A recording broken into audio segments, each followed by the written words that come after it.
మన ముకుంద జ్యువెలర్స్ వారి నూతన బ్రాంచ్ ఈ నెల 20న జూబ్లీహిల్స్ లో ఘన ప్రారంభం. ఓపెనింగ్ సందర్భంగా అన్ని జ్యువెలరీపై ఉన్న విఏ మీద ఫ్లాట్ 10% తగ్గింపు, నో మేకింగ్ ఛార్జెస్. కేంద్రంలోని మోడీ ప్రభుత్వం అతి త్వరలోనే పీఎం కిసాన్ యోజన డబ్బులను రైతుల అకౌంట్లో వేసేందుకు సిద్ధంగా ఉన్నట్లు వార్తలొస్తున్నాయి. ఈ మేరకు మార్చి 3వ తేదీ హోలీ పండుగ రోజు సందర్భంగా సీఎం కిసాన్ యోజన డబ్బులను దాదాపు 10 కోట్ల పైగా ఉన్న రైతుల బ్యాంక్ అకౌంట్లలో నేరుగా డైరెక్ట్ బెనిఫిషియరీ ట్రాన్స్ఫర్ పద్ధతిన డిపాజిట్ చేయనున్నట్లు తెలుస్తోంది. పీఎం కిసాన్ యోజన డబ్బులు ప్రతి సంవత్సరం 6,000 రూపాయల రైతుల ఖాతాలో జమవుతుంటాయి. ప్రతి విడతలను 2,000 రూపాయల చొప్పున ఈ డబ్బులనేవి విడుదలవుతాయి. మొత్తం 3 విడతల్లో ఈ డబ్బులను విడుదల చేయడం గమనించవచ్చు. ప్రస్తుతం విడుదలయ్యేది 22వ విడత కావడం విశేషం. చివరిసారిగా నవంబర్ నెలలో 21 విడత డబ్బులు రైతుల ఖాతాలో జమయ్యాయి. ఇప్పుడు 22వ విడతలో భాగంగా 2,000 రూపాయలు రైతుల అకౌంట్లలో పడే అవకాశం ఉన్నట్లు తెలుస్తోంది. పీఎం కిసాన్ యోజన కింద రైతులు కేంద్ర ప్రభుత్వం నుంచి ఆర్థిక సాయం రూపంలో ఈ డబ్బులను పొందుతున్నారు.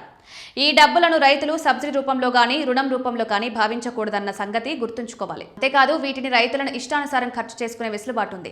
పీఎం కిసాన్ యోజన ద్వారా రైతులు ఈ సంవత్సరం పెద్ద మొత్తంలో లబ్ధిదారులుగా మారనున్నారు. కొత్తగా పీఎం కిసాన్ యోజన ద్వారా ఎవరైతే రైతులు లబ్ధిదారులుగా మారారో వారు కూడా ఈసారి డబ్బులను పొందనున్నారు. ఇప్పటి వరకు ఎవరైతే పీఎం కిసాన్ యోజన ద్వారా లబ్ధిదారులుగా మారలేదో వారు వెంటనే పీఎం కిసాన్ వెబ్సైట్లోకి వెళ్లి లేదా తమ సమీపంలోని సిఎస్సి సెంటర్ కి వద్దకు వెళ్లి పట్టాదార్ పాస్బుక్, ఆధార్ కార్డుతో అనుసంధానం చేసిన మొబైల్ నెంబర్ సమర్పించి పీఎం కిసాన్ యోజనకు లబ్ధిదారులుగా మారవచ్చు. కేంద్ర ప్రభుత్వం ప్రతిష్టాత్మకంగా ప్రారంభించిన ఈ స్కీమ్ కింద దేశవ్యాప్తంగా ఉన్న రైతులందరికీ డబ్బులు లభిస్తున్నాయి. మరోవైపు కేంద్ర ప్రభుత్వంతో పాటు రాష్ట్ర ప్రభుత్వాలు సైతం రైతులకు నేరుగా డబ్బులను వారి అకౌంట్లలో వేసి సహాయం అందిస్తున్నాయి. తెలంగాణలో రైతు భరోసా పేరిట ప్రతి ఎకరానికి 12,000 రూపాయలు అందిస్తుండగా ఆంధ్రప్రదేశ్లో ఒక్కో రైతుకు సంవత్సరానికి 14,000 రూపాయలు అన్నదాత సుఖీభవ కింద అందుతున్నాయి.